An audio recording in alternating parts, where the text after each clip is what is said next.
hold on a second. Hold on. I'm not, dude. Hello. We require silence while I start this. Well, we're already live, and Akihana greets you from all the way in the Philippines. And I, your magpie, I'm here. Oh my goodness! Already we start with chaos. You guys, welcome. Today, I'll be honest with you guys. My threshold for nonsense is a little bit lower than usual because I had a long day. I drove like an hour for like a potential new client, a meeting, and I'm exhausted. I took a 15-minute nap just before we did this. So you guys are gonna have to bear with Magpie, because not only that, we have so many things to talk about, and I'm excited to talk about them. So let's hope that we don't take too long, but I can't do any promises. We're probably going to be here for a while, so welcome to all of you who are here. Hope you're hydrated, you ate, you have chapstick. We're going to talk about anime for this season. We got several premieres that I want to talk about, and one that were like a finale that I want to really talk about too. So I think this is the order we're going to go to. We're going to talk about Who Made Me a Princess. We're going to talk about Solo Camping for 2. And while we're talking about camping, we're going to talk about the premiere of Campfire Cooking Season 2, Spy Fam Season 3, Mechanical Marie, Plus Size Misadventures in Love, and we're going to end up with Secrets of the Silent Witch, as that is the season finale of this week. So happy that you guys are here. Hello, gang. How are you?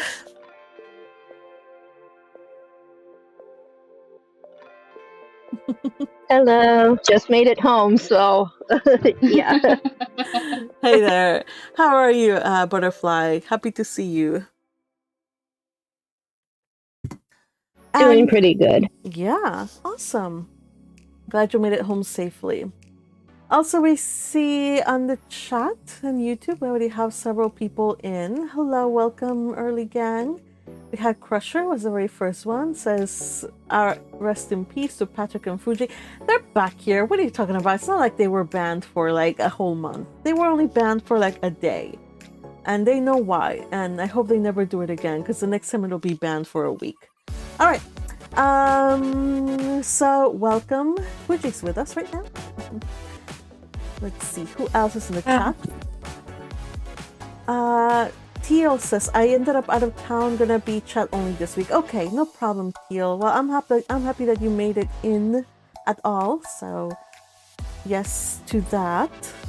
Let's see. Red Tempest is saying something about memes.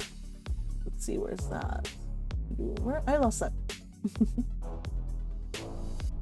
Oh, okay. Memes about the gang. Okay. Fuji is here, and Tio says they'll be quiet. What's up? May I pray for a blessing and appreciation of the serendipitous meeting ordained by the fruitful days of Fitzaria, the goddess of wind? You may. Fitzaria, please bring your change to this, and please give us a long, fruitful days of anime. All right, thank you for that blessing, Fuji.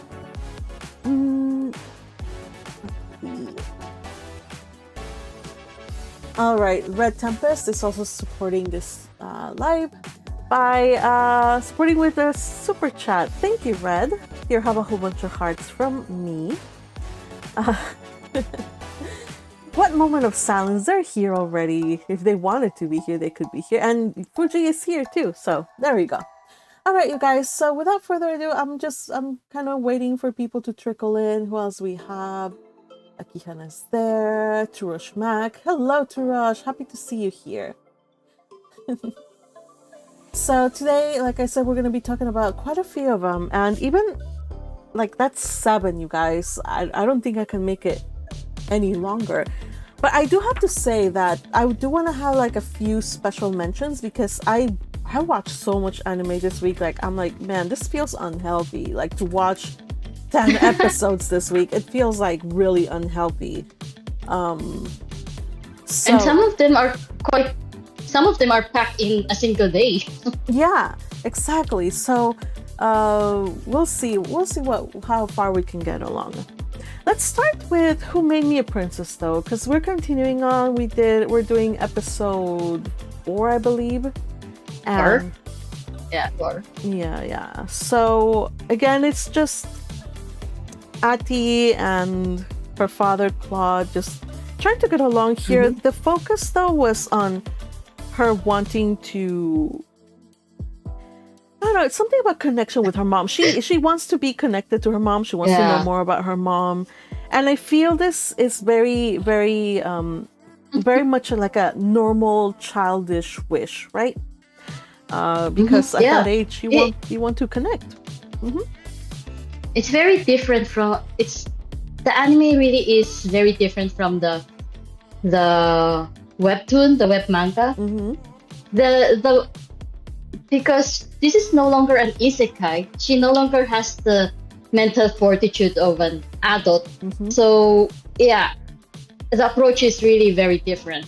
And similar, I believe Yukihime is also doing it because I just started rereading the manga again and just trying to catch up, just trying to pace it along with the anime and not reread further ahead. And I can see notable differences between the manga and the anime, such as like you mentioned before, how she would address Claude in her mind, like, this is not the diatribe of a little girl. It's definitely the dialogue of an adult, of a grown adult. Yeah, and I have to wonder how much of that has to do with either the general Chinese ethos, like how they have like their own kind of way that they do things, because they do their animations are, to me, they're very different. But I also, I was looking at some Reddit and some other places, as one usually does. And I mean, if you want all the factual, true, and unbiased information, you always go to Reddit, right? And so, but I heard from there that there is, I don't know how true this is, but the Chinese government put prohibited isekai stories, like people die and then isekai stories, about reincarnation. There's already something political regarding reincarnation, but there's already that's different though, as to, because a while ago or a few years ago, some women killed themselves because they wanted to be reincarnated into this other world. Yeah, so they kind of lost grip on reality, and so they wanted to kind of have that not happen again. And so I wonder if that's the reason why. That would be very interesting. That would be, if that is indeed the case, then it's interesting because just recently, like a few weeks ago, last month, let's just say last month, I just finished a Chinese series, a Chinese drama that is actually isekai. Wherein this girl suddenly wakes up inside another world. And see, this is what Teal points out. Also, tell that to Lord of Mysteries, because again, that guy, I think he also gets hit by a truck, right? And he gets isekai, and that's last season. So, like I said, there might be something there. There might be not. There might just be wanting to focus on a childish thing. So, trying to age it down for kid friendly. So I get it. We'll just have to deal with it as we go on. But it is valid though that if this is a child, that she will want to connect with her father. And it's good then that the father is not so crazy scary, because he is scary in the manga. In this one, he's just really stoic, and you don't see him actually see his psycho sides, because he is psycho, you guys. I guess that was the appeal to me. Oh my, what does that say about me? But one striking difference between the anime and the manga that I noticed was that during the boat scene, when Athanasian fell down. Oh yeah. Yeah. I believe this was during the premiere. Yeah. In the anime, we don't see Athanasia first getting up and then seeing her father do nothing. We just see her go down straight and then see Claude swimming down towards her. But in the manga, she actually gets up first for air. Actually manages to hold onto the boat and see that her father is not doing anything, just looking at her. I don't see and Claude, that's when she kind of gave up. Yeah. So I don't see Claude being the scary man that he's supposed to be, which is a shame because I like that side of him. Like secretly, I low-key like that in a fictional character, of course. at least because of his character growth. His character growth really lent itself in the story to like going from like crazy scary to like, well, not a very doting father. That's spoilers. He's gonna become a better person, or he is, I guess, becoming a better person. He gives his daughter what she wants. Like she wants to know more about her mom, so he gives her like a dream about his wife. Even though I'm sure that has to be painful for him. Yeah. But that sequence, the dream sequence, the dream or memory sharing sequence, is an anime only. Yeah. There's a bit of that. So we're just going forward. We will point out some differences, but we won't really focus on them because it's very plain to see that the Chinese adaptations is taking a different direction. So we'll see, unless it's like terribly like they do like a terrible change, that then we probably will be like, well, it is what it is. This change though is very nice. This change is nice though. Yeah, it's a nice touch.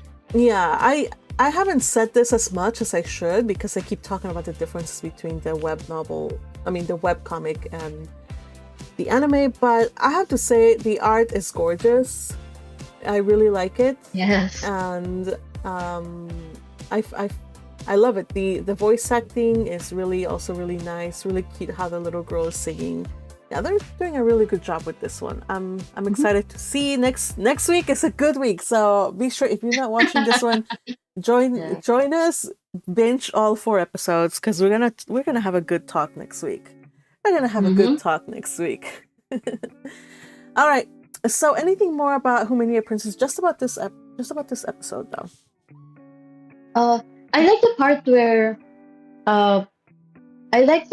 where not only Claude but also Felix does his best to reassure Afi that she is indeed loved by her parents. Yeah, because she overheard Felix and Lily talking about how they could maybe persuade Claude to let Afi see her mom via memory share because he burned everything related to Rihanna. So there's nothing left. There's nothing left of the mom. So Felix remembered that Claude has this power to share his memory. So perhaps he was thinking that perhaps he could ask Claude to share the memory for Afi, something like that. And Afi overheard this, and she pops out and says, "No, don't do that. What if he hates me? He hates me. He hates me because mommy is a taboo subject for him." Yeah. Right? And the 2 adults, particularly Lily, was shocked that for such a small child to have such worries in her head. Yeah. It was a sad scene. I really liked how I really liked how Felix tackled this issue to prove that she's indeed loved by her parents, and that was by showing her the magic barrier that it would repel anyone with hostility. And the fact that Athanasia could enter freely is a sign that, to him at least, is a sign that she is important to Claude. Yeah. Jeez, Claude, would it hurt you to be a little bit more open? Well, we're on our way, guys. He's yeah, I literally will kill him. There's still a mystery. There might be some nefarious magic at play from like the last week. We'll see. All right, you guys, next one. So we're continuing on with solo camping, and solo camping has been a fun ride because it's a little bit different than our usual romance offerings. Usually, like when we talk about romance, it's like high school romance, right? And I don't mind high school romances. I think they're cute. But it's a nice change of pace every so often to have like adults dealing with emotions. And then in this one, what stuck out to me the most is, Shizuku is with her girlfriends. They go out camping and they have, fun times. Oh man, it reminds me of all those times go traveling with my friends. It's so much fun, you guys. And yes, of course, you get heartfelt confessions and, like talk about feelings, some like love and whatnot. So it was very sweet to see. But what struck me as really, really interesting was Shizuku was sending Jen like pictures of her camping in the cabin, and she was texting him. And meanwhile, he's in his camping on his own, and he is receiving messages every so often. And for a guy that likes his solitude, like if it were anybody who did not like appreciate Shizuku, like the guy would have been like, oh, again, or like I'll mute it, or I'll check the text later, or I'll answer later. Because I have known several guys like that. But when it's somebody that they don't really care about. But I think it really does show that she is important to him, because he immediately would answer, or he would talk, and when she called him, like he answered immediately. Anybody? Am I the only one here that has watched this one, by the way? I want to leave room for somebody wants to talk about it. Like I said before, I only watched the first episode. I didn't watch any further. Okay. Anybody else? No. Okay. Nope. All right. So the thing that's important here, we've been seeing Jen just kind of progressively come to like accept what's going on, this situationship with Shizuku. It's not quite a situationship because they are kind of like friends sort of, and comrades in camping. But when the girls, like Shizuku's dark-haired friend, she's like when they were doing a phone call, she asked them straight out, like, what do you think of Shizuku?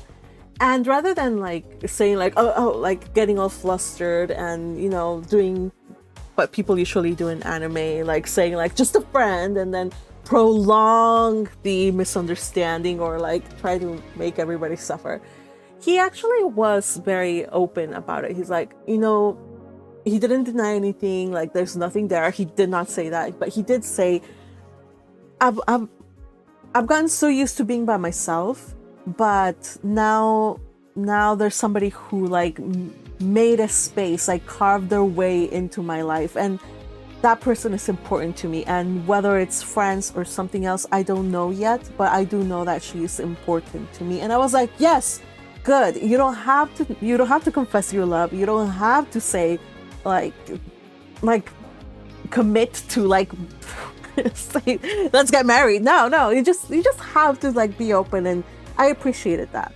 And so Yeah. This is a good direction. I was afraid that they would dance around this subject for at least 7 more episodes, but good for that friend. We need friends like that sometimes. Let's see. So that's what's been happening in solo camping. Let's see how these two get along. Oh, and we also got a new opening, actually. So it's a nice little song. I do miss the bird that flapped its wings at the beat of the drum, but oh well. It's a cute opening. Anything? Well, why am I asking you guys? You guys haven't watched it, so that's all I had to say for this one. I enjoyed the girls sleeping under the skylight because I love that. They're camping in a way, like they're still in a cabin, but they get to have stars and nature, and it's a little different from the usual. So that was nice, having those girls have a nice moment together. All right. So next, while we're talking about camping, I hope somebody is watching Campfire Cooking Season 2. Who's here watching Campfire Cooking Season 2? Okay, we got somebody. At the TV. Yes, we got Akihana. Sweet! Yes. Oh, I love Sui. We got the return of Sui, but you guys, right off the bat, we get the introduction of a new character. Dora-chan. Dora-chan. Okay, I have to admit, you guys, I knew the name of that was gonna be Dora-chan, but I was like, it's gonna be a cute name, you know, like a cute voice. If he calls it Dora-chan, it has to be like a cute voice, like a female voice at least, because it's a pixie dragon, right? So it's gonna be cute. Male. And then the voice, male though. yeah, exactly. The voice sounds totally not like a cute. It's just like a kid. Yeah. It sounds like it. Dora-chan's voice gives off this, delinquent teenage boy Yeah. vibe. It gives off that kind of feeling. But don't underestimate Dora-chan. Dora-chan is over 100 years old. Yeah, 114. Yeah, wow, there you go. 114. So it's hilarious to me that he's now stuck for I don't know how many decades with the name Dora-chan.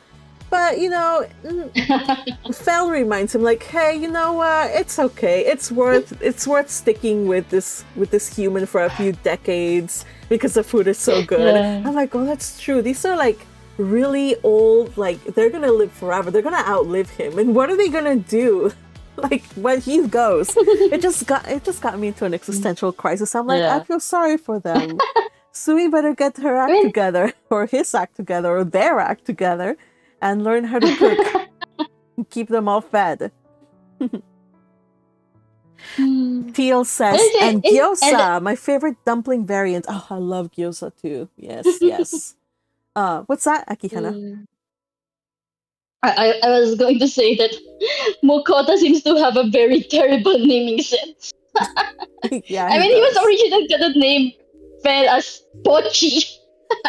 Oh, it's hilarious because he couldn't change Dora-chan's name because it was already set on his stats. Luckily for Fel, his name didn't turn out to be Pochi. Right? That would have been hilarious. Yeah, pochi, pochi, pochi. A giant mythical wolf-like creature being called Pochi.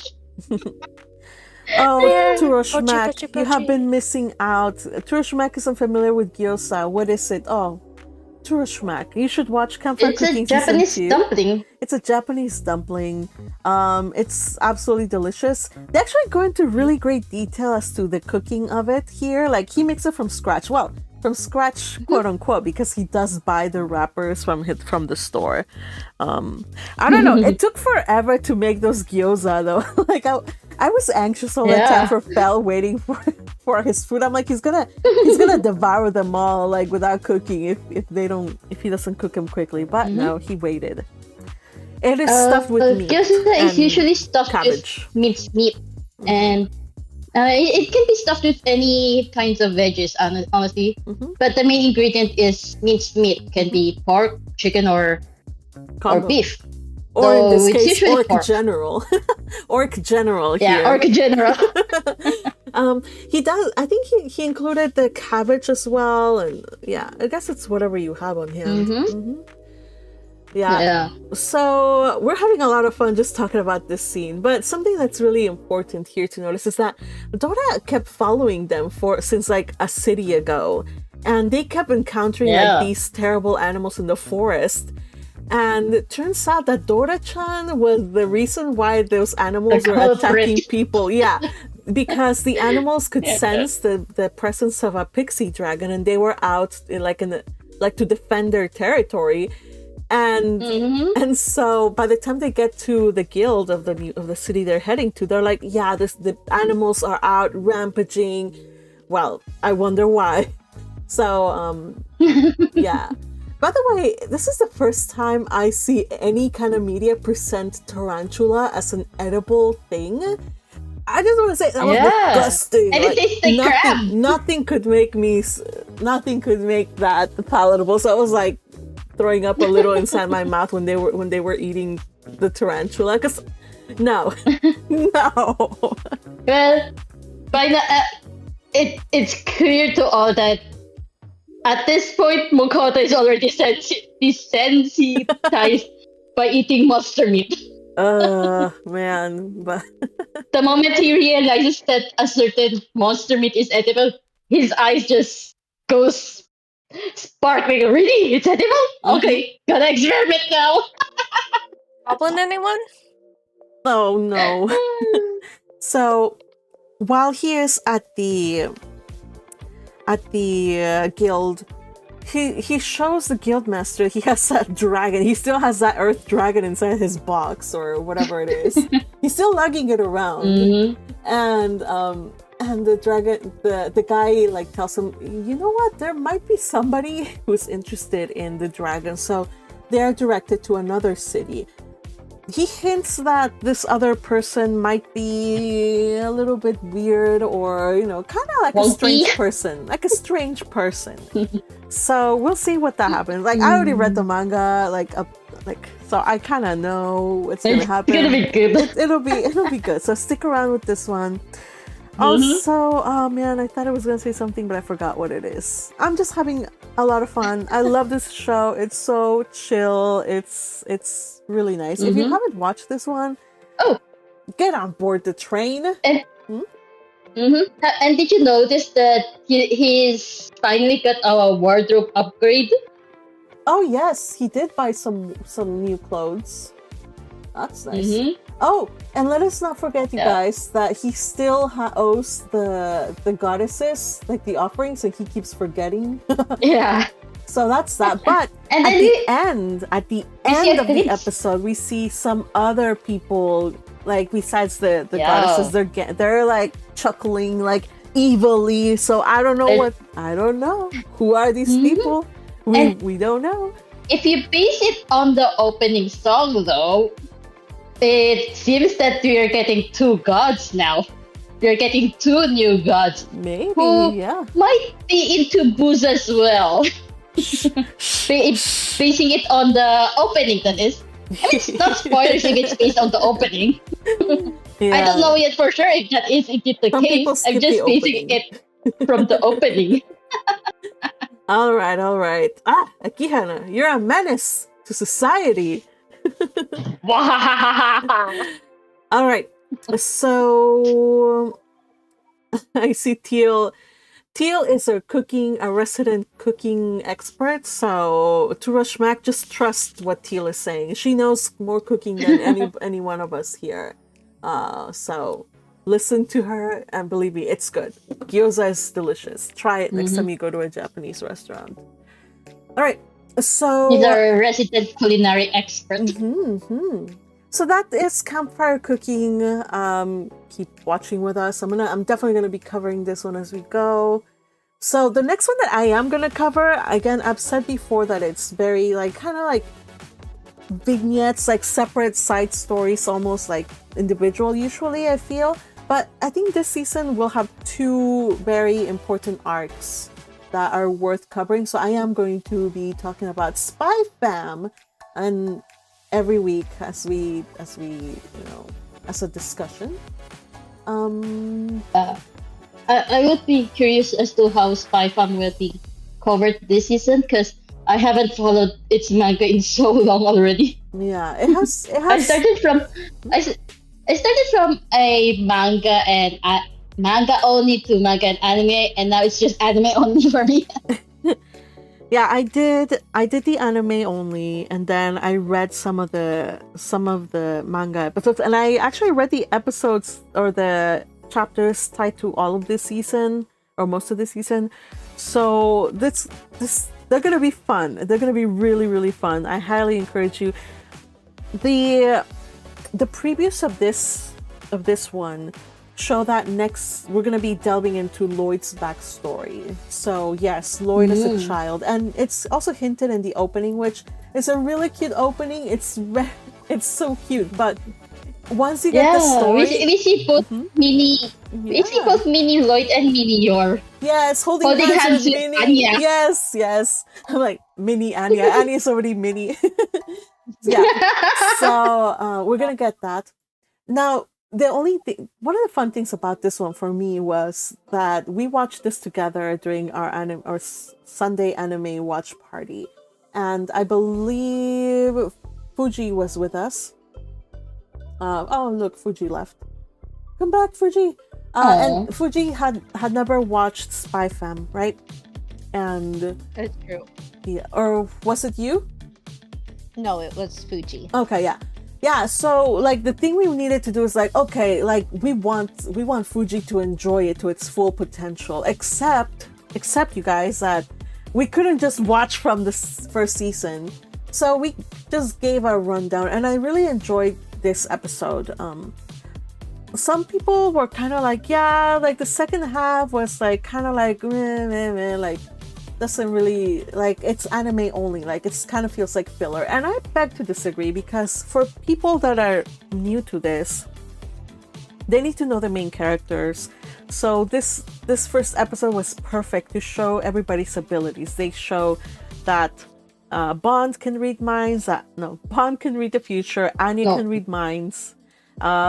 Lloyd is like this amazing do-it-all spy who can like operate heavy machinery, you guys. And that Yor is and it's like crazy he's strong. What's more amazing about Lloyd is that it's like he's got an infinite number of disguises that he stores from God knows where. Like, does he have a secret item box where he stores his disguises? Yeah. Oh my goodness. Yeah. Lloyd is incredible. Again, Lloyd is one of my 2D husbandos, if you guys didn't know. He is. I think he might be number 2 on the list, followed only by Ferdinand. At least the list was current as of 2022, I believe. So things have changed since then. But yeah, Lloyd is definitely up there. The second part of this episode, rather than dealing with the family, it dealt with a side character that I think you guys enjoy. I enjoyed this side character. Do you remember who it was? Frankie. And Frankie and Nightfall. Oh my gosh, you guys, talk about an odd couple.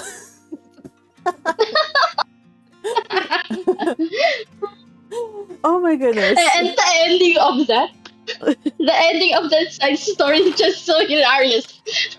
Yeah. Like Nightfall was so impressed that she said she would hire his services again in the future, and Frankie just said, hell no, this is a one-time thing. I'm not I'm not selling you my services again in the future. I'm gonna lose all my friends. Yeah. So and again, you know, Nightfall is trying to get the job done however she can, but in order to do so, she tipped the Secret Service to follow the person they were going to get help from, to force him to do their bidding, right? So Nightfall is reckless in that aspect. Also, it was really funny. I'm like, they're not selling us this ship, are they? Because notice that when she said, like, I will come in at your service, like he kind of got a little lines of blush. I'm like, no, they're not gonna do this. They would never. But anyway, we got this episode. But then again, But then again, that's Frankie's character. He Yeah. blushes at every Yeah. pretty lady he Yeah, sees. yeah, every pretty lady that gives him time of day. Except Nightfall. So one of their disguise was he was his girlfriend and he was going to a club and he was presenting it to all his friends as his new girlfriend, and everybody was like shocked beyond all reason that he had a girl with him. And to the point that Nightfall got really pissed off and she had him kneel on the ground in like punishment pose. That was hilarious. So yeah, that was this episode. Again, we needed to get get really quickly caught up with the main players. We got the Forger family and also Nightfall and Frankie. We get a little bit of like Nightfall asks Frankie like, "Hey, why are you doing this? Like, you are an informant for your like." He's informing to the other country, to the enemy country, Westalis. He's working with Westalis, and he is from Ostania. So he's like, well, I'm just doing it because I feel like my country's going in the wrong direction, and also I'm in my rebellious stage. If I'm correct, I believe we're gonna get a little bit of Frankie maybe during this season and his backstory.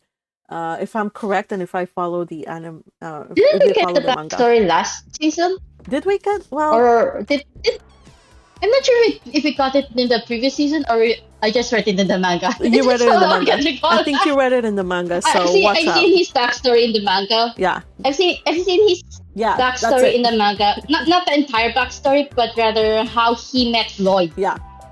So I think they're gonna talk about it this season. Because I do remember it was in the manga. All right, so that's Spy Fam season 3. I'm excited. This is one of my favorite comfort shows.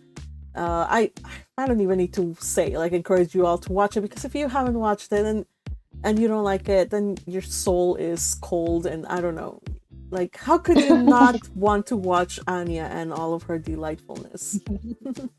I mean, even the action scenes of the sporadic action scenes of Spy Fam is done so hilariously. Yeah. Oh, look, Turoshimak points out in the comment, Lloyd keeps his disguises in the same place Puri Puri Prisoner keeps his phone in One Punch Man. Wonder where that is. Yeah, I don't really get the reference. All right. Okay, so that is Spy Fam 3. We move on to another one of the season premieres. And this one I hadn't read much about. It's called Mechanical Marie. And it's like a quirky rom-com situation, like a little rom-com.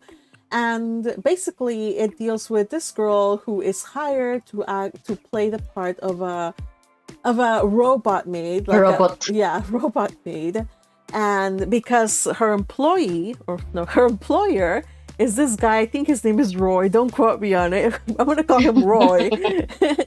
the blonde guy. The blonde guy. He can't. I think someone did confirm that it's Roy in the chat. It is Roy. Okay. Yes, Roy. Awesome. Cute. Okay. No, it's not Roy. Roy is the butler. Butler? Arthur. His name is Arthur? The character is Arthur, according to Teal. Oh, okay. According to Teal, the blonde guy's Arthur. Character is Arthur. Okay. Yeah. I like Roy.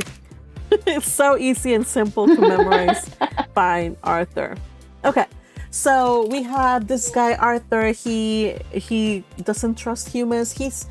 People want to kill him basically because he's the heir and he's the illegitimate child. So all the family of the legitimate family are like out to get him so that he doesn't inherit. But his dad said his dad willed it so.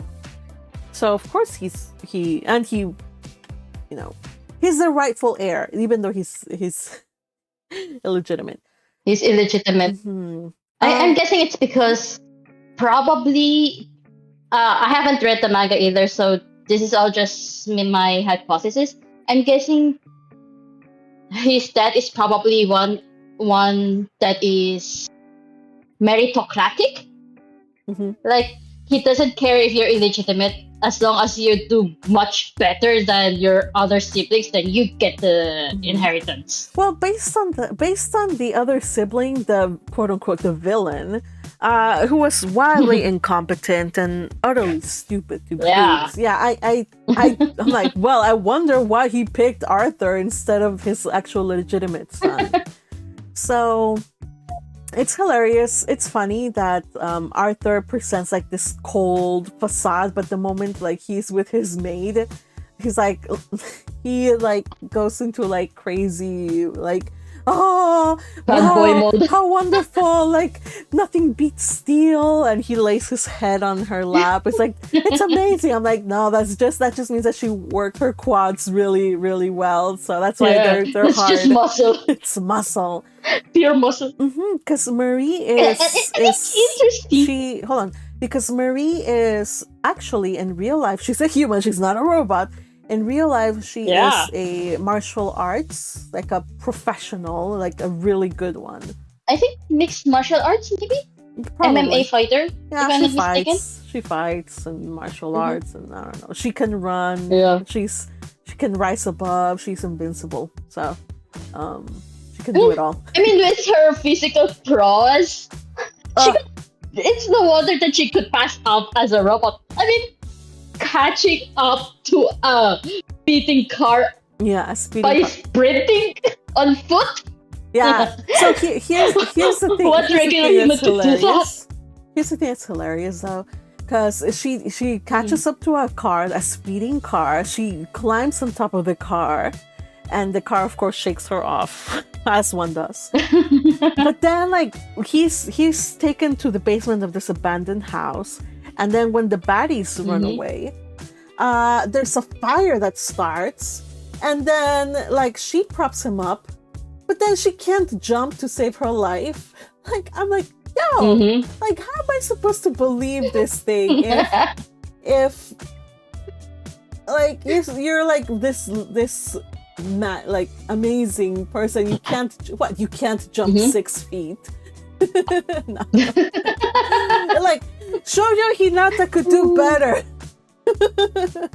Maybe she needs a running start. That there's not enough space for it. Yeah, I suppose. Well. So she probably does need a running start. Now, I didn't want to really make a big deal about this, but it does bear mentioning. There's a little bit of a controversy surrounding Mechanical Marie, and it has to do with generated work of art, I guess, because some has been attributed, or one drawing has been attributed to an artist, but the rest of them, many of the other ones, they don't have attribution, and some of the the body does not align. We have a lot of stuff going on, so it really does suck that they like people have different ideas. Personally, I am not a fan of AI generated stuff, because especially in this industry, it's like people depend on this, so they're just kind of like, oh well, we don't need you, we're gonna cut costs. So I don't know what. I just got a question. What's up? You just got a question in the chat. She's asking, is manga using AI or just anime? Just the anime. Or so both? The anime is using AI, not the manga. So for those of you, and that's actually me, if you don't want to watch it, I don't know if I'll continue covering it. We'll see how egregious, how bad the things are, and if they put out a statement or whatever. But do support the manga. From what I read, it's really, really good, really funny. I'll probably continue watching it. I don't know if I'll cover it, but I'll continue watching it just because it turns out to be a really interesting premise. Hopefully, though, she gets a little bit more of agency. I kind of get a little bit uncomfortable thinking of the power imbalances. Again, this is simply a Magpie thing. The power imbalances between an employee and his maid. Like somebody said, like, oh, it's just show bits. I'm like, yeah, see, there we go. I'm not a fan of that. I'm not a fan of that. I wouldn't even call it chobits. I wouldn't even compare this to chobits, because for one, chobits is an actual humanoid computer, so to speak. It's a humanoid computer. Whereas in this case, she's human. She's legit human who simply has a robotic face. Yeah. And honestly, she's not even emotionally constipated. She just lacks the ability to express her emotion. Yeah. So, Like if other people have, let's say, a resting bitch face, she has a resting robot face. yeah. And that is the charm. Like, I was charmed by Marie. I really liked her as a character. I really liked her. But why? Yeah. Anyway, I'm just saying, like, there's a lot of stories out there where I love the character, but the dynamic or like the male character kind of makes it a little bit problematic and doesn't make me comfy. But I'm Let me guess, like Apothecary Diaries. Yeah. But I'm willing to give it a shot in the manga. So just heads up, everybody. I'm not gonna cover this. I just made my decision. I'm not gonna cover this in future ones. But do check out the manga. I'm gonna go and read it because I think the main protagonist is very interesting, and I want to see her kick some ass. So yeah. All right. Let's see. Anybody? Arthur is blonde. Roy is the assistant butler. Oh yeah. Okay. Thank you. Yeah, it's in okay. So Teal also kind of feels the same as I do. Well, we'll see. That's okay though, you guys, because we have so many things that we can talk about this season. Like I'm highlighting specifically 7, or we're talking about 7 this season, or in this chit chat. But there could have been 10, you guys. There could have been 10. There's a lot to talk about. The next one is Plus Size Misadventures in Love, and again, it's a shoujo. I think, yeah, I'm pretty sure it's a shoujo. It's a romance, and I don't know. I really like this one. I read the manga. I'm following the manga. I like it. Basically, it's this girl. Her name is Yumeko. It starts with Yumeko. Basically, well, she had, content warning. She tried to commit suicide, and so when she woke up, she kind of lost all her memories, or a bunch of her memories. Retroactive amnesia, I think it is, or retrograde amnesia. I don't know. She just forgot the details of how she died. Yeah, I think the anime translated it as retrograde amnesia. Like the person, she forgets her memories and then suddenly develops a new personality. Oh, okay.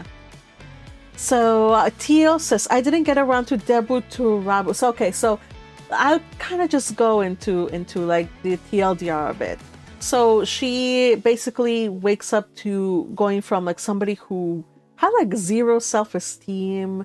She was despaired in her life enough that she wanted to take it, and she failed, fortunately, because she woke up in the hospital, no memories except, when she looked at her mirror, rather than saying like, oh no, like I hate myself, because apparently she did not like mirrors. She hated mirrors.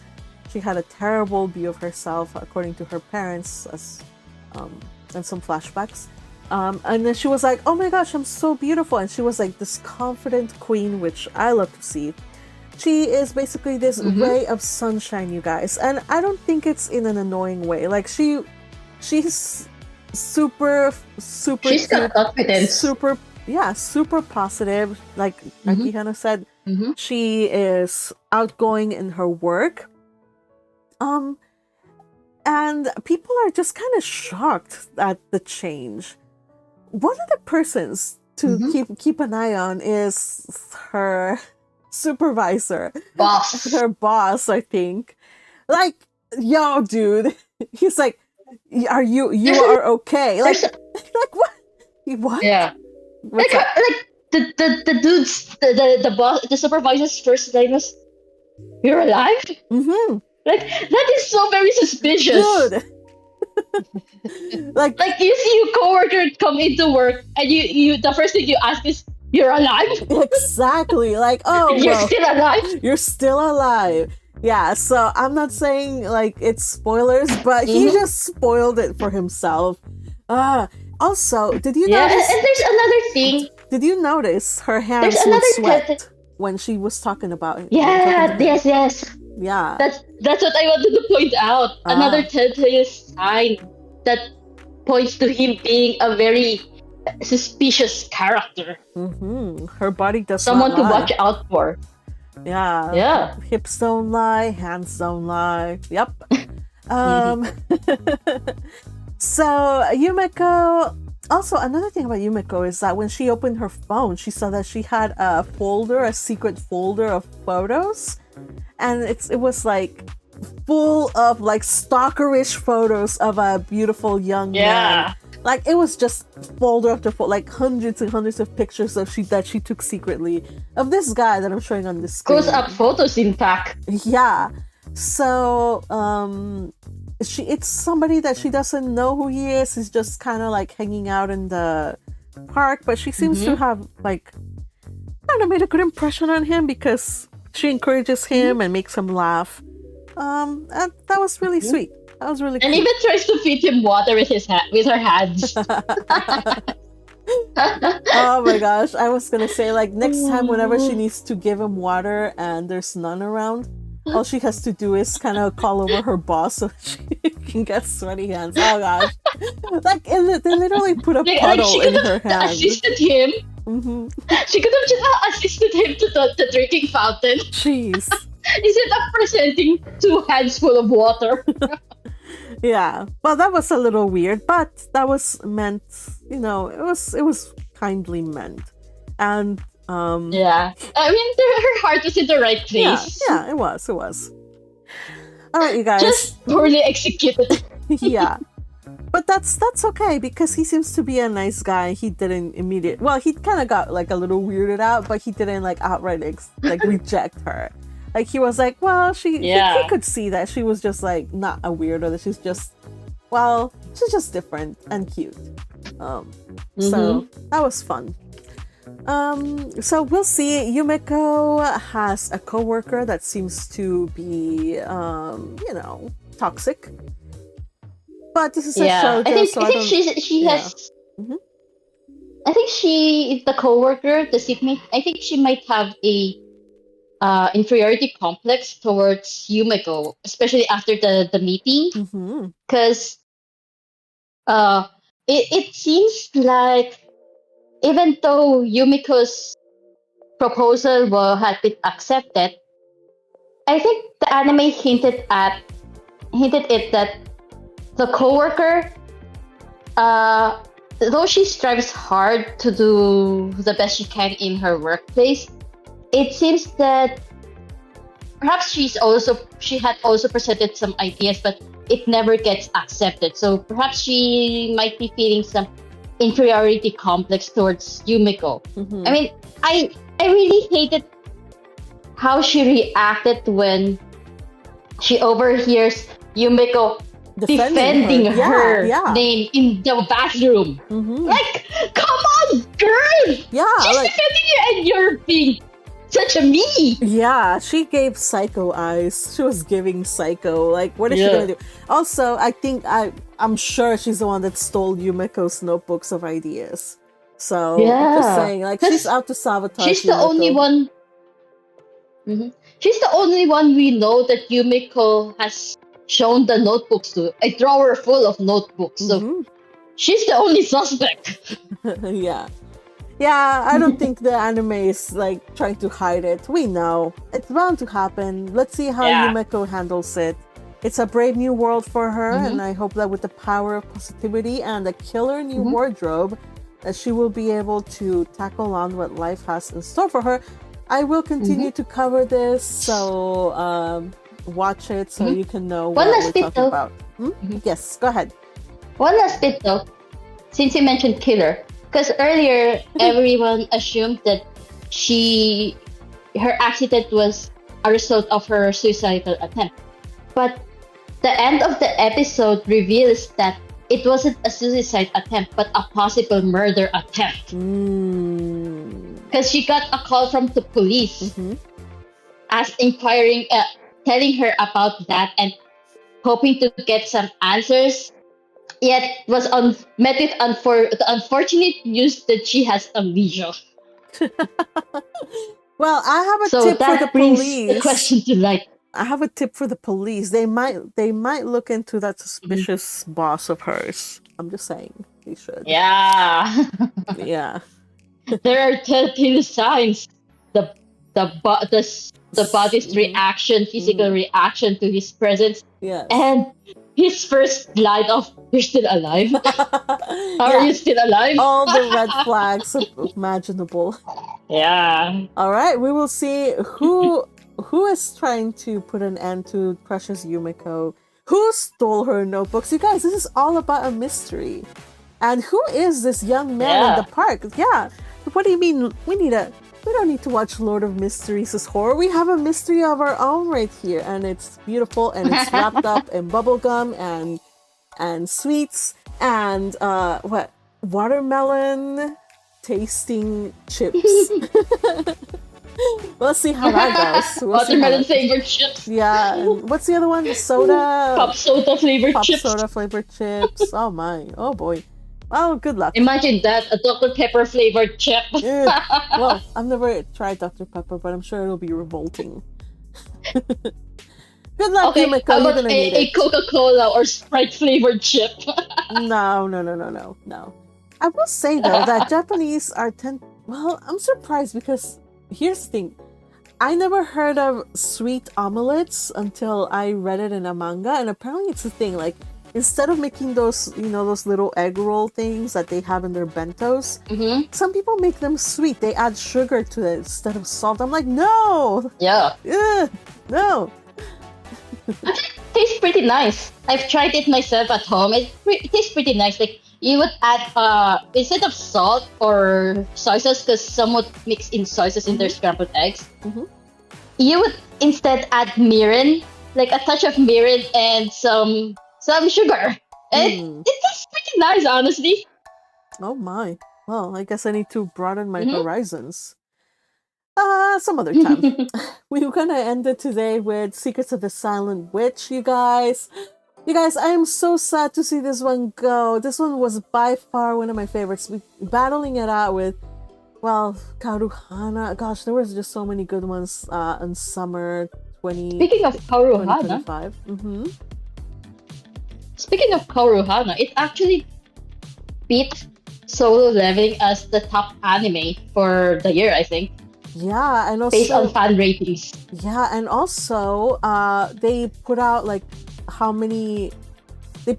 compared the manga sales for all of the series, and Karuhana like outdid like all of them by far. Like all of the ones outdid like so many sales of Karuhana. So good job, Karuhana. It's a great one.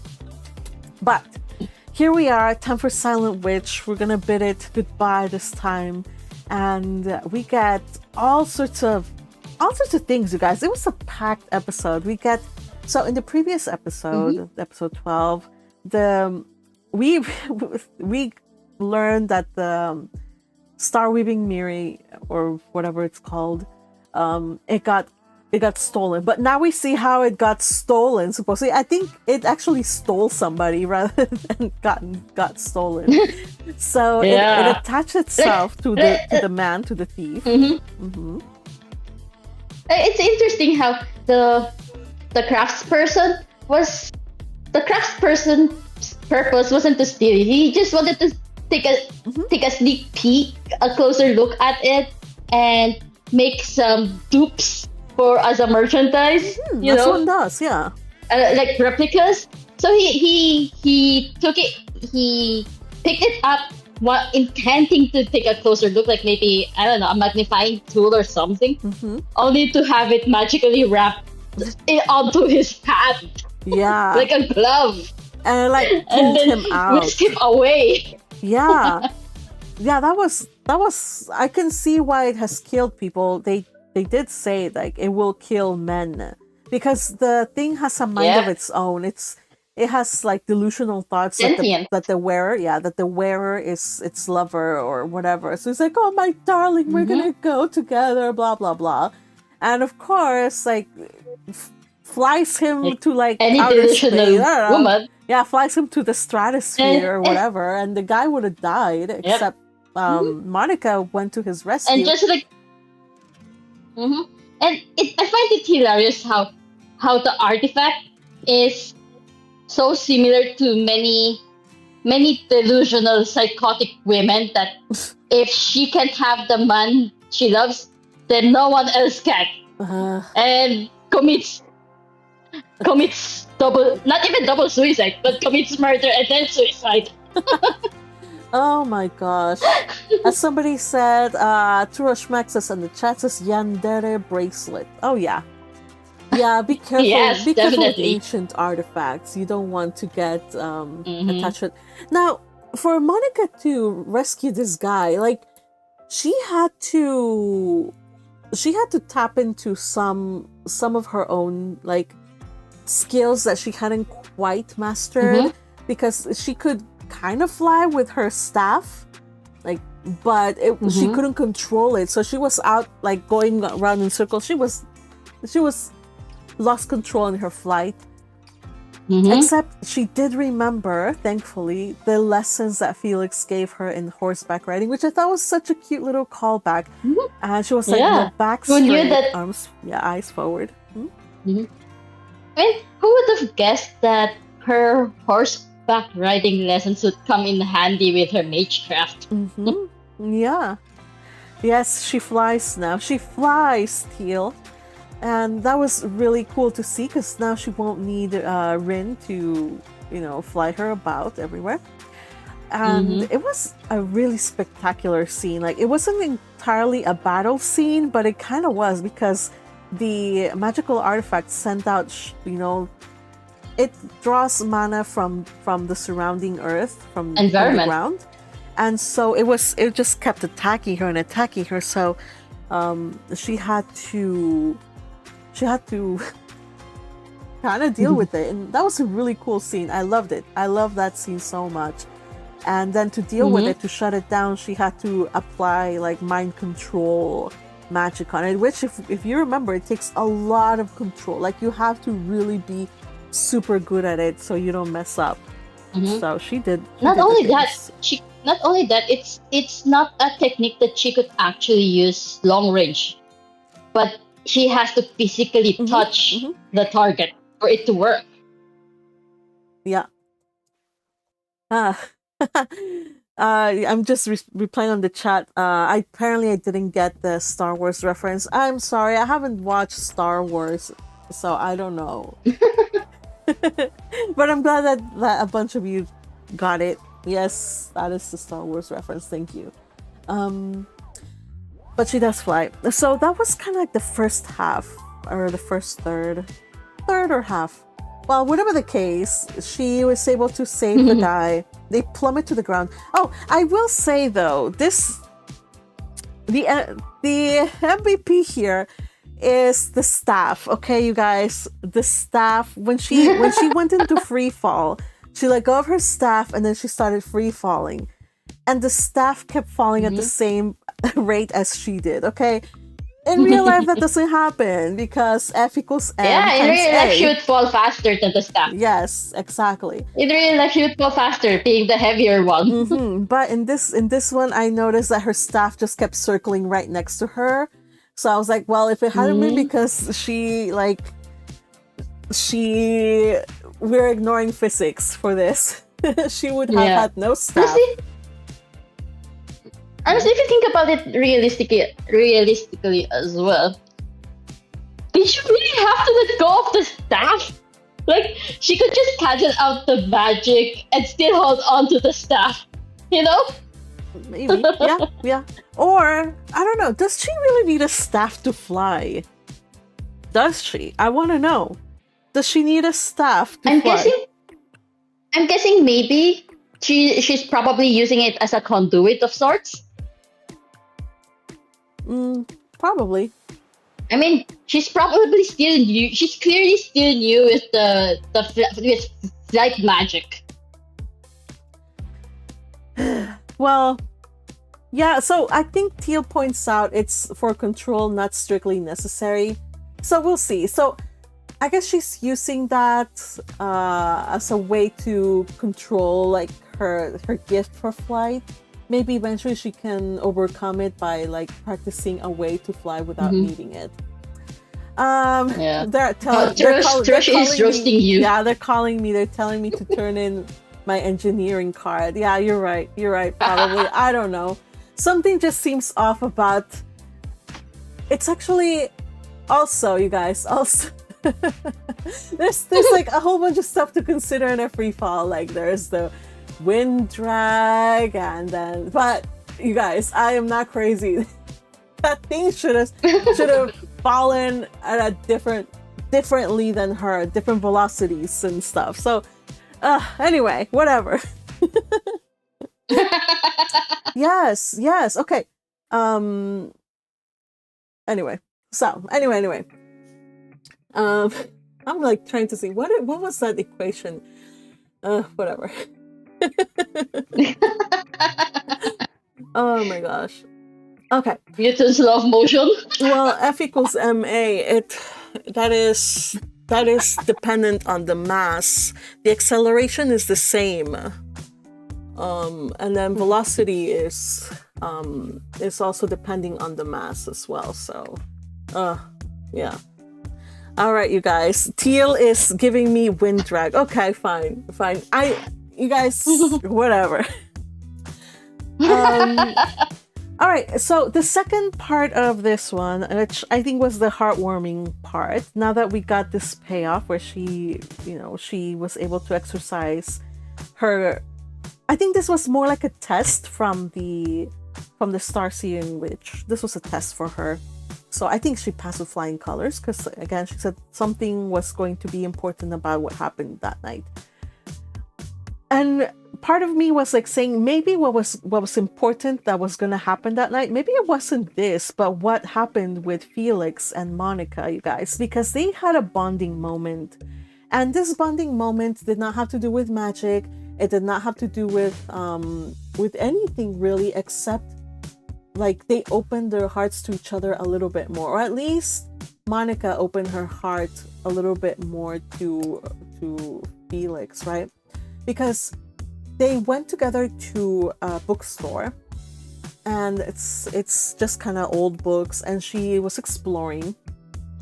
And what did she find that kind of like made her tear up? Her dad's book. Mm-hmm. Oh gosh, her dad's book. So, remember that everything that her dad had worked on, they burned it on the fire in front of her, and it was just kind of like really traumatic for poor Monica. And the whole thing with her past, we kind of revisited here. To our surprise, the bookseller, when she asked, I want to buy this book, how much is it? The bookseller looks at the book and said, like, this was by a good friend of mine, so don't think I'm going to give it to you for cheap. Mm-hmm. And he's like, it's going to be 2 gold coins. So Monica can afford it. She has a title. She's receiving payment for all her work. So it's not that she couldn't afford it, but because she was willing to come back for it. She's like, can you please hold it for me? But that was not necessary. She's undercover. She cannot reveal to Felix that she can actually afford it in cash. Yeah, so she can, definitely. Mm-hmm. But part of one thing that I learned is that one of the things that people do, they're like, well, you have to learn to accept things from people. Like sometimes it just takes like saying thank you for doing something for me, because it's far easier to give stuff to people. Sometimes for some people, it's far easier to like do a good deed for somebody else, and it's harder to accept something, especially if you feel like you don't want to open up to others, you will not let people do this for you. You will double down and say, no, I can do it. I don't need other people to, like, I'm going to protect myself in this hard shell of, like, of my pride, right? And she didn't. And it's not just that. It's not just that. And not pertaining to Monica herself, but a lot of people have a hard time accepting gifts or favors from others because they have the mentality that nothing is free. If someone is willing to do a favor for them or to give them something, they're probably seeking something else in return. So that's why I think there are a lot of people who find it difficult to accept help or favor or anything from other people, really. Yeah. Because they are so on guard. They are so on guard that their walls are so high up. Let's a prime example would be Ferdinand. Yeah. Right? He doesn't. He actively denies help. He actively denies seeking help until Rosamite came along and taught him to delegate, to accept help from others. Yeah, and so Monica has come a long way. She has opened out of her shell, and she agrees to get the book from Felix. And I think Felix is also like kind of looking for something that he could give her. I think he's also trying to connect with her. And it was really cute because okay, so you guys know I like her with Cyril, but that probably is not gonna happen. So okay, I will resign myself to Felix. They're both book lovers. He's still kind of. It feels like it feels like their end game by the end of this season. It really it really seems like they're pushing for them to be end game. Yeah, they definitely are, and well, I would have liked it otherwise, but it is what it is, and and I don't hate it.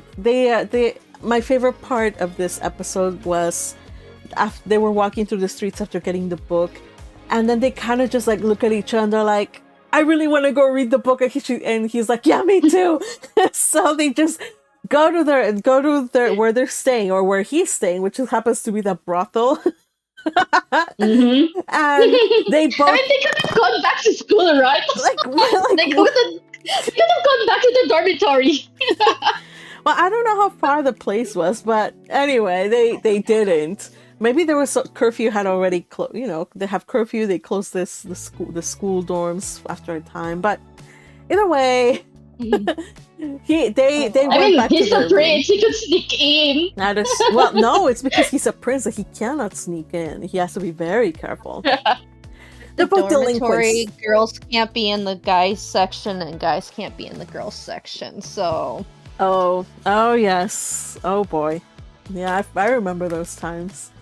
All right, so we couldn't have had this scene if we had stuck to the rules. We are delinquents today. Gosh, everybody, don't forget, everybody's a delinquent for this episode. We've seen from an earlier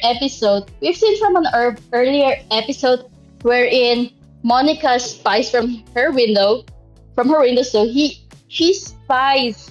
She sees Felix sneaking around in the middle of the night. So that means even though Felix is a prince, he has the capacity to sneak into school, into the dormitory. And Monica, as the silent witch, likely also has her capacity to sneak back into her dormitory. But then if that had happened, we wouldn't have had this beautiful scene where, well, I don't know if the beautiful part was that she got wasted. No, that's not it. She basically drank wine. She got drunk, crawled into bed. Imagine, like, she was talking to Nero while she was drunk. She was thinking that Felix was Nero. You're missing one step before she crawled into bed. Yeah. She stripped first. Stripped in front of Felix. I did kind of skip it because if I don't know.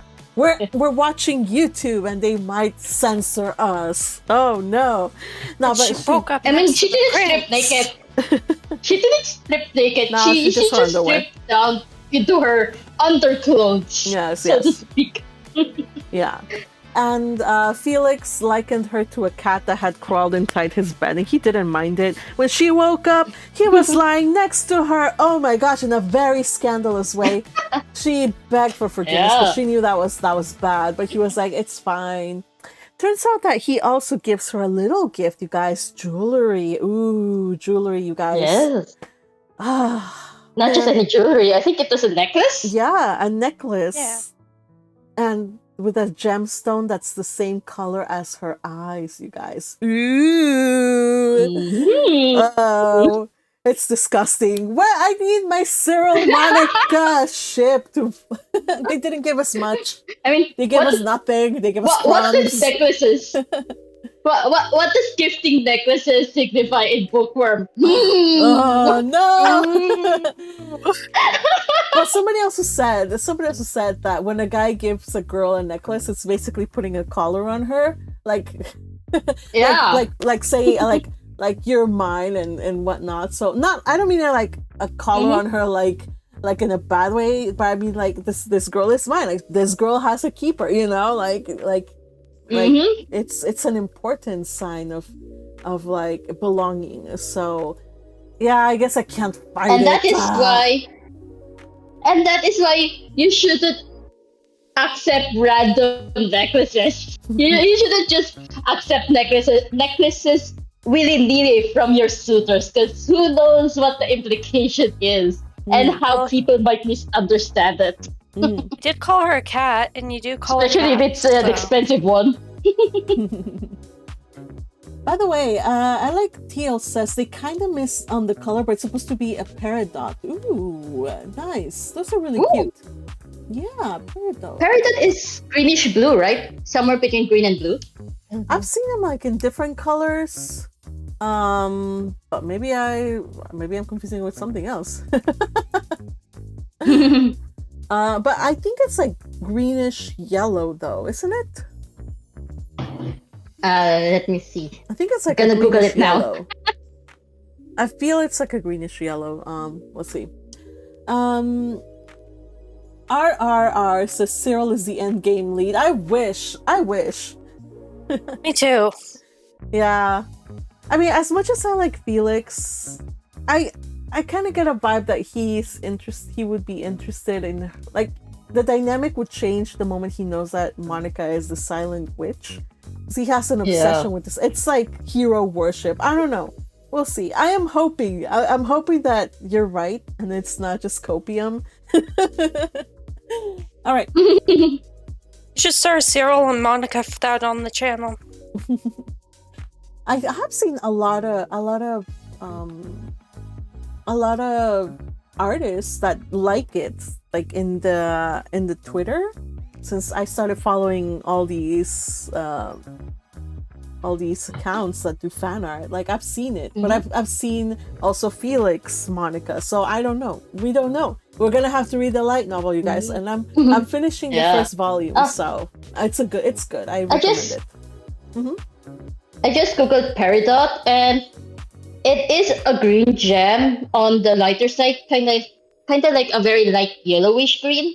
I just sent the link in the voice chat thread. Ah, okay. Let me copy Thank it you. and then paste it so that people can know. You better not be. Let's see. I'm gonna just put it here. Ta-da, ta-da! Peridot. Ooh, never mind. It's not letting me. According to, I think this is probably wiki. Yellow to yellow green, olive green to brownish, sometimes a lime green to emerald hue. I'm so silly, you guys. I pasted the link back on Discord. There we go.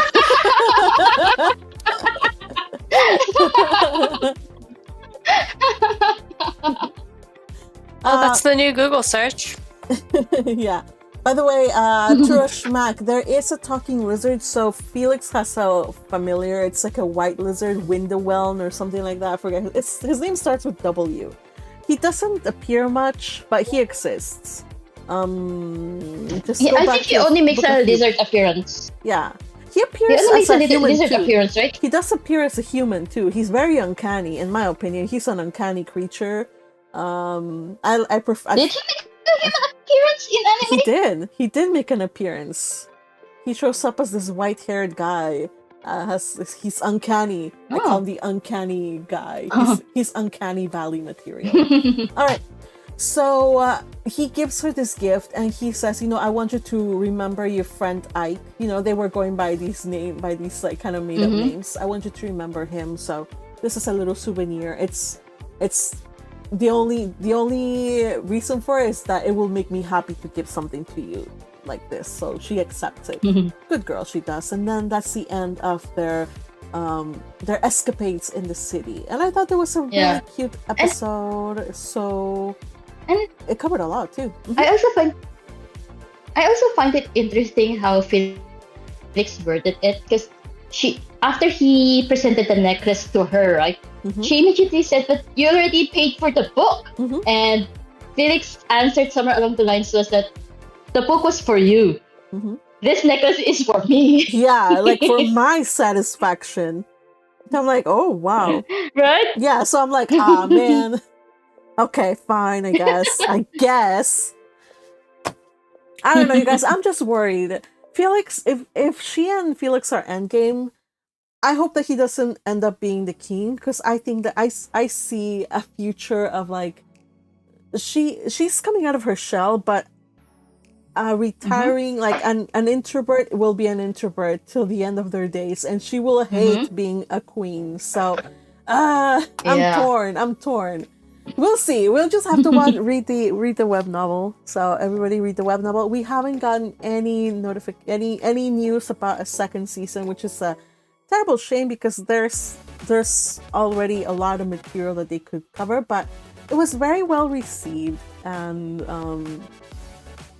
who knows, maybe we can get some more Monica. Oh, though, to be honest though, if they really do become endgame and he marries her, it would be very difficult for Felix not to become king. Because imagine a prince having a sage as their wife. That's a huge boost. That's a huge boost, but also problematic, you guys, because like they would be like, oh well, you're only enforcing your law not on justice but on fear, because you could sick out your mage, your wife, on us, and yeah, so it also has its drawbacks too. Politically, it could be a double-edged sword. Tia on the comments says, no announcement, but the director of season 1 posted something hopeful to Twitter. I'm gonna check it out. If somebody knows where it is and make my life easier, please be sure to share.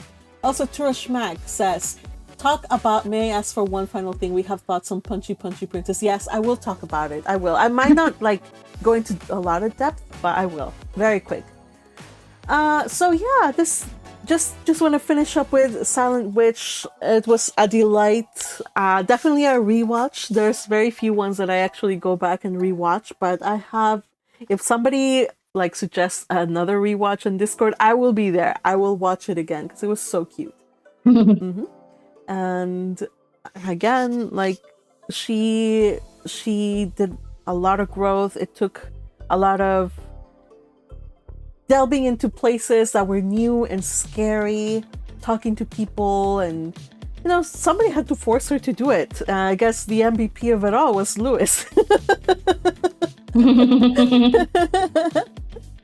Just say, like, in the end, he was the character that kind of forced her opened the pathway. Yeah.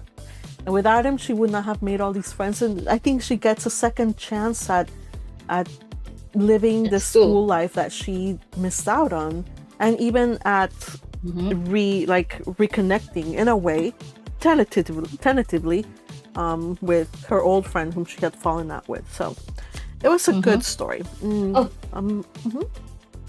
There's one scene though that I just remembered that I simply love. Mhm. It's her embarrassed face when she finds out that Felix is a fan and was looking and wanted to read about all of Silent Witch's books. Oh my gosh.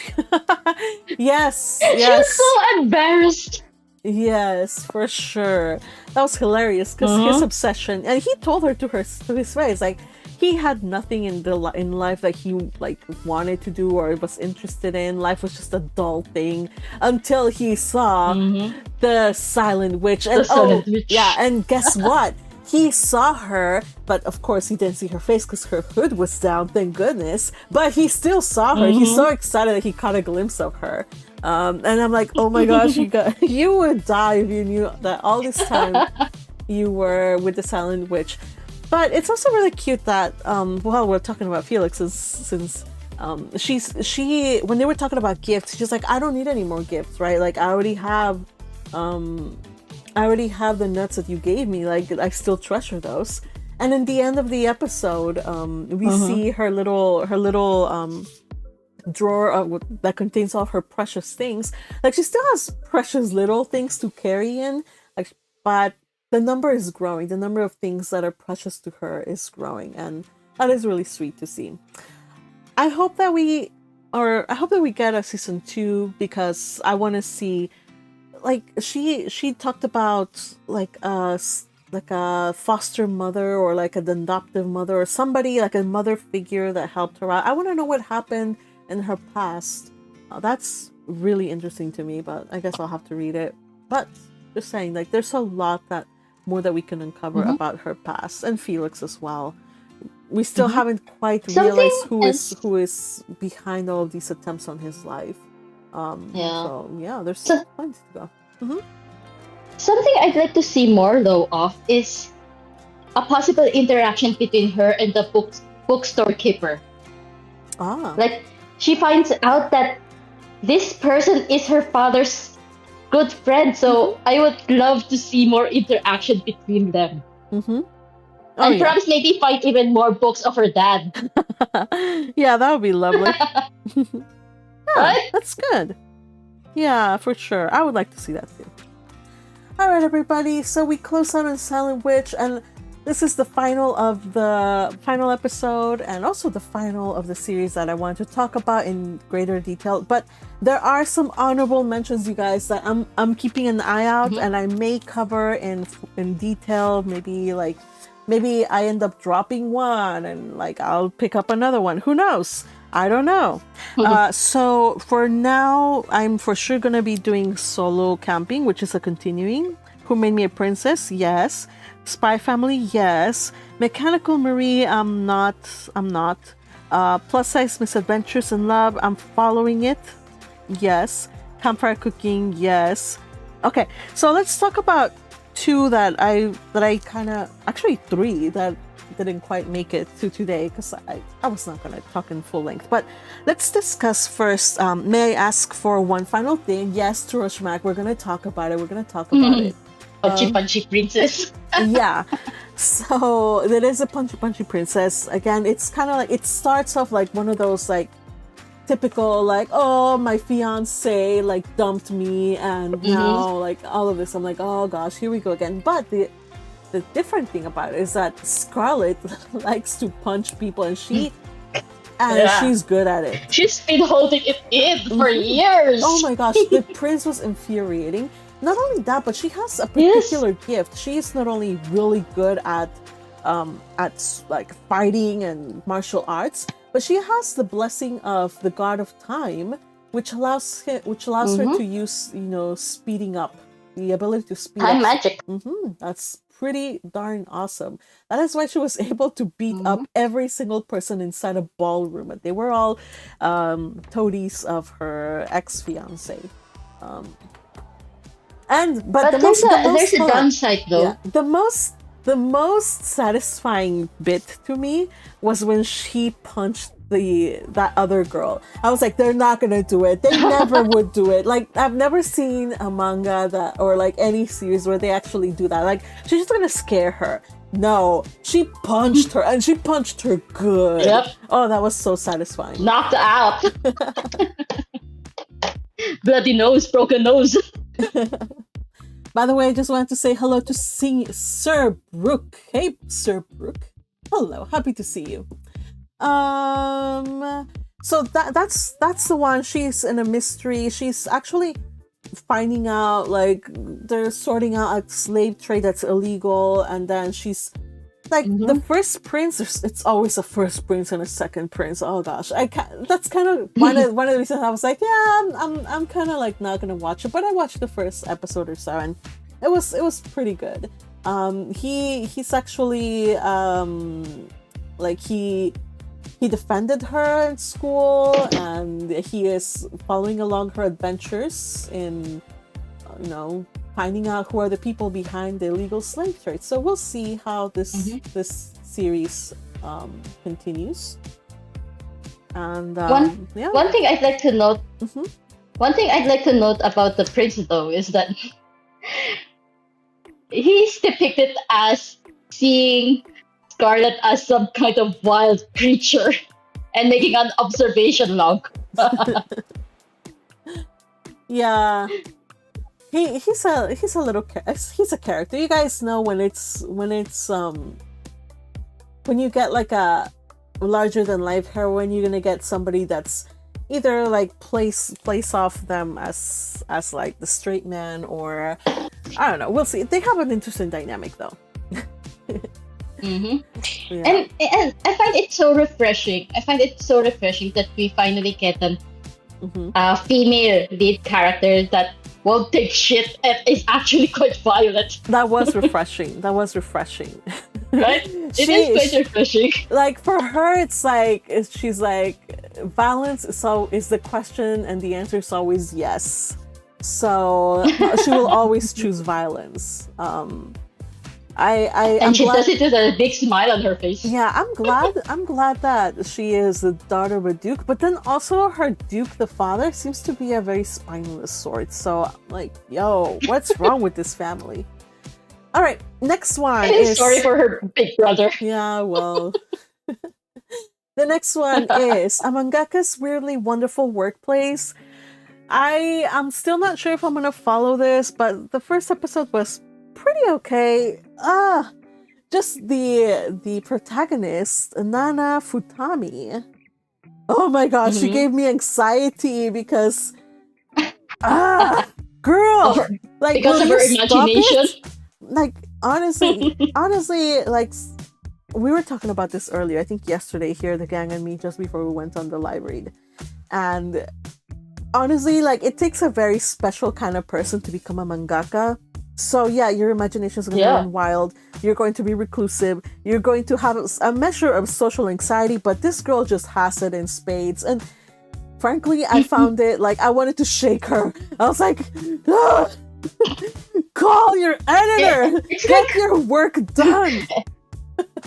It's like her assistant is the personification of us audience. Yeah. If it weren't for the assistants, the assistant here was the person that, oh my gosh, yeah. Not only that, but then we have the problem is compounded because the editor, I forget what the name of the editor, Sato? I think it's Sato? Or I can't recall either. It's the blondie. Yeah, blondie. I'm pretty sure it's Sato. She is like also like a little bit like absent-minded, a little bit kind of forgetful, and also kind of has like paralysis when it comes to like doing things. Like she was like, should I text? Should I call? And then just kind of freezes. Like I should tell them that their work is really good, and she picks up the phone and she's like, well, probably maybe I should text. No, I should call. No, I should text. And then she gets distracted and then totally forgets to tell her mangaka, who needs validation. Totally forgets to tell that they did a good job. So it's a mess, you guys. It's interesting. It's interesting how during the meeting with the other editor, that both the other editor and this mangaka asked her, why don't you ever compliment me? And then Zadie just says, I try, I just forget. Yeah. Also, I like TL reminds us lots of occupational hazards. That was the funny byline. Take care. Happy that you joined us. By the way, I see that you have to head on out. I think Fuji, but thanks for joining us. I know it was long. Hopefully next time it won't be so long. Thanks for joining us. Yeah. Bye. Bye. Bye, Fuji. Well, we're almost done, you guys. Don't worry. So it's weirdly lovable, but also exasperating. If you have some patience, watch it. Honestly, I found myself called out a lot by by this one because I also have this overthinking thing. Like, but she just dialed it to like 100,000. I was like, I know I have the same thing, but this just taught me to like just shut up and do the thing. So to be honest, when I was watching this pilot episode, the things that stuck to me were some thoughts that stuck to me were like, it gives off a kind of like a Hachikoma style, but more than a Hachikoma. If you get my drift, is that the 4-koma like ones? Hachikoma had 4-koma Hachikoma mangas? is like it gives off a Hachikoma style, like very short intermittent stories that are just next to each other, that sometimes they are related but sometimes not. It's like the end comic strips at the it's like the bonus comic strips at each bookworm light novel volume. Kind of like that. Yeah, it kind of has a different it gives us vibe. that kind of feeling. Yeah, it's like little funny comics. Yeah. All right. Another thing that's we're gonna wrap it up. So try to keep it brief, Kihana. This is just the last one. Another thing that stood out to me with this pilot episode is that some of its dialogues, if seen without context, gives off shoujo / Yuri vibes as well. I wonder if maybe it is one. I mean, it could be considering its female-centric past. I think it might be Yuri. Just heads up. I'm pretty sure I heard that it is Yuri. Let's see. But I don't know. It feels like it is, though. I think the final one that I wanted to talk about real quick, and I doubt anybody watched this one because I almost didn't watch it, but Twitter kept saying that it was worth a watch, and I think it's called Yano-kuns Ordinary Life. And basically it's about a klutz. It's about a klutz. He basically gets hurt all the time, has a perpetual eye patch. He has every day he comes to school hurt. And the class president, who happens to be the very responsible type, at first takes an interest because she's like, what is wrong with this guy? Like, we need to know, like, is he safe? Is he okay? So she tells him, and only to find out that he's just a total klutz. Well, somehow this kind of fixation evolves to a crush. She does like him. So it's just kind of really interesting, really, really wholesome. It's a really nice watch. So again, the only thing that the guy wants, I think, Yano-kun, is to live an ordinary life, and that was nice. The thing that I think won this series, like, really endeared it to me, was the side couple. There's a side couple that's hilarious. They're hilarious, and so I really encourage you guys to check it out. Maybe you haven't seen it or hadn't heard of it, but it's nice. Really recommend it. So I don't know if I'll be discussing. the question is, will you be covering it or not? I still don't know. Maybe halfway through the through the season, I'll be like, okay, good redevelopment has happened, and we'll talk about it. It depends, because I wanna limit this to like 6 series. So there's still any one of these is still on the chopping block, except for the ones that I said for sure that I would cover. Okay. All right, you guys, if you know of any other series that are good, that are either like romance and that are kind of like up our alley, do let us know in the comments. I will check it out. I got a number that I would recommend too.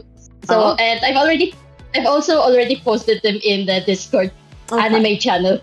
And if you probably don't have access, there's people that don't have access to a Discord, so feel free to put them in the comments as well. And everybody listening in, what are you watching this season? I'm really excited to see. I know probably, like I say, like I'm not too much into horror or action or whatnot, but still, drop in your animes, and somebody watching this is bound to like pick it up. Like say like, hey, somebody recommended this.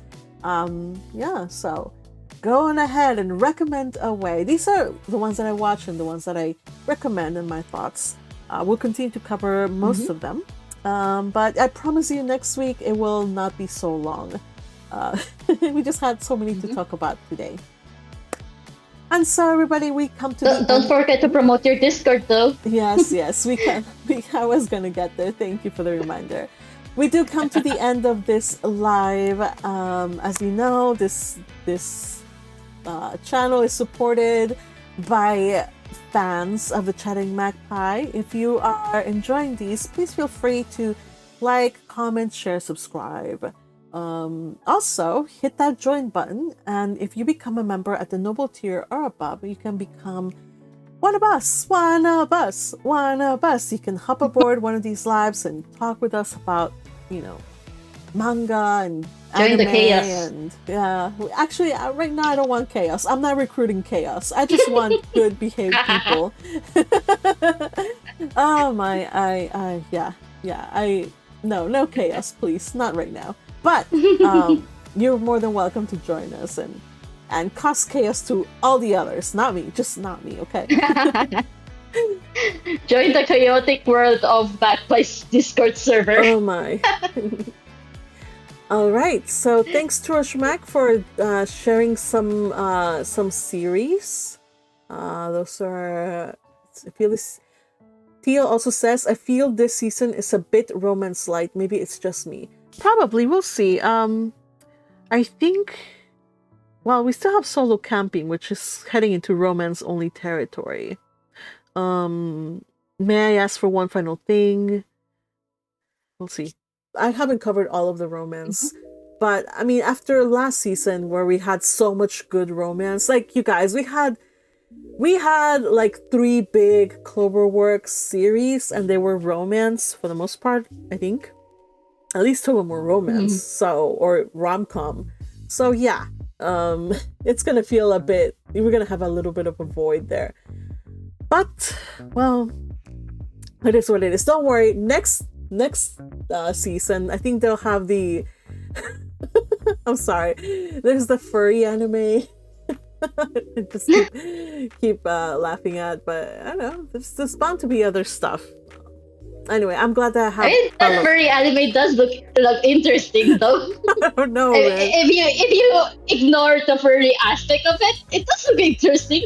It just okay, so it's kind of like Beastars, except that Beastars was kind of weird, except at least it was like a different species, but it's still an animal, whereas like here it's like an animal and like a human. I'm like, oh man, I don't think so, but I hear that it's not that bad. I don't know if I'll check it out or I'll watch it, I'll cover it, but there's bound to be, I think there's other ones that are pretty good coming up in winter, but for now we're just gonna enjoy fall and this lineup. I haven't gone through all of the offerings. I'm kind of waiting for Trash Tier's videos. He always does like a preview of all of them, or like the ones that are the most. He just covers them, so I'm gonna wait for that video and see what other ones have been missing. Yeah, shout out to Trash Tier waifu. A channel here that not here, but a channel in YouTube who covers anime and light novels specifically. All right. Crusher, kind of weird. Yeah, I know. I'm just trying not to yuck too much on people's yums, because there might be somebody who's into it here. I don't know. Just kind of be diplomatic. Oh, Mother's Basement does one too. Oh yeah, that is true. I haven't really watched the Mother's Basement ones though, but I should check it out too.